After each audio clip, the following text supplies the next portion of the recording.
ಆತ್ಮೀಯ H16 news ಅರ್ಥಾತ್ ಹೇ ಸೀತಾರಾಮಗೆ ಸ್ವಾಗತ. ನಾನು ನಿಮ್ಮವ ಆಯತ ಮಲ್ಲಪ್ಪ ಜೋಸರ. ರಾಜ್ಯದ ರಾಜಕೀಯ, ಅದರಲ್ಲೂ ಕಾಂಗ್ರೆಸ್ ರಾಜಕೀಯ ಏನಾದರೂ ಹೊಸತರು ಪಡಿಬೋದಾ?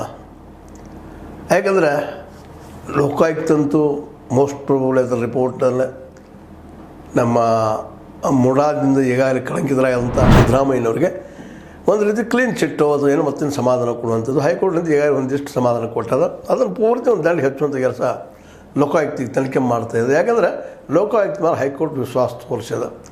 ಆದರೂ ಸ್ನೇಹಿತರೆ ಕೃಷ್ಣ ನಾ ಸುಪ್ರೀಂ ಕೋರ್ಟ್ನಲ್ಲಿ ಪ್ರಶ್ನೆ ಮಾಡ್ತೀನಿ ಅಂತೇನೋ ಪ್ರಯತ್ನ ಮಾಡ್ತಾಯಿದ್ದಾರೆ. ಮಾಡಲಿ, ಯಾಕಂದರೆ ಅವ್ರಿಗೆ ಅನಿಸಿದ ಇವರು ತಪ್ಪಿತಸ್ಥರು, ಇವ್ರ ಶಿಕ್ಷೆ ಆಗಬೇಕು, ಮುಖ್ಯಮಂತ್ರಿ ಸ್ಥಾನದಿಂದ ಇವ್ರು ಇಳಿಲೇಬೇಕು ಅನ್ನುವಂಥದ್ದು. ಆದರೆ ಕಾಂಗ್ರೆಸ್ಸಿಗರು ಇದರಿಂದ BJPಗೆ ಮಾಡಿಸ್ತಾ ಇದ್ದಾರೆ ಅಂತ ಹೇಳ್ತಾ ಇದ್ದಾರೆ. ಇಡೀ ಅನಗತ್ಯವಾಗಿ ತರ್ತಾ ಇದ್ದಾರೆ ಅಂತ ಹೇಳ್ತಾ ಇದ್ದಾರೆ. CBIಗಂತ ಈಗ ಕೊಟ್ಟಿಲ್ಲ, ಇನ್ನು ಮಾಡಬೇಕಾಗಿದ್ದು ಲೋಕಾಯುಕ್ತ, ಅದ್ರ ವರದಿ ಕೊಡಬೇಕಾಗಿದೆ. ಆದಷ್ಟು ಶೀಘ್ರವಾಗಿ ಆ ವರದಿನ ಕೊಡೋ ಪ್ರಯತ್ನವೂ ನಡೆದದ ಅಂತೇಳಿ ಕೇಳಿ ಬರ್ತಾಯಿದೆ. ಅದರಲ್ಲೂ ಮುಖ್ಯವಾಗಿ ಈಗೇನು ನಡೆದ ವಿಶೇಷವಾಗಿ ಮುಡಾದಲ್ಲಿದ್ದಂಥ ಅಧಿಕಾರಿಗಳ ಮೇಲೆ ಹಾಕುವಂಥ ಪ್ರಯತ್ನ ನಡೆದದ ಅಂತ ಈಗಿನ ಡೆವಲಪ್ಮೆಂಟ್.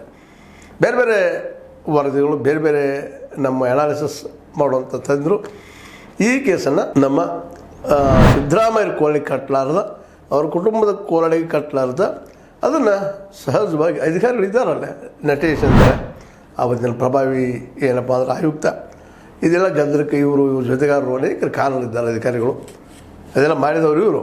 ಆದರೆ ಅದರಿಂದ ಪ್ರಭಾವದ ಇವ್ರ ಪ್ರಭಾವದಿಂದ ಮಾಡಿದ್ದಾರೆ ಅಂತೇಳಿ ಈ ಒಂದು ಸ್ನೇಹ ಕೃಷ್ಣದ ಆರೋಪ ಮತ್ತು BJP ಸಹಿತ ಸೇಮ್ ಆರೋಪದ. ಅದಕ್ಕಾಗಿ ಇಡೀ ಪ್ರಯತ್ನ ನಡೆಸಿದ. ಹೇಗಾದ್ರು ಮಾಡಿ ಮನಿ ಲಾಂಡ್ರಿಂಗು ಮತ್ತು ಅದರಲ್ಲೇ ಸಿದ್ದರಾಮಯ್ಯನ ಸಿಗಿಸೆ ಈಗ ಹೆಂಗೆ ದೆಹಲಿಯಲ್ಲಿ ಮಾಡಿದ್ರಲ್ಲ ಕೇಜ್ರಿವಾಲ್ರ ಅಷ್ಟು ಮಾಡಿಬಿಡುವಂಥ ಕೆಲಸ, ಅಂದರೆ ಸೋಲಿಸ್ ಮನೆಗೆ ಕಳಿಸುವಂಥದ್ದು ಅಂತ.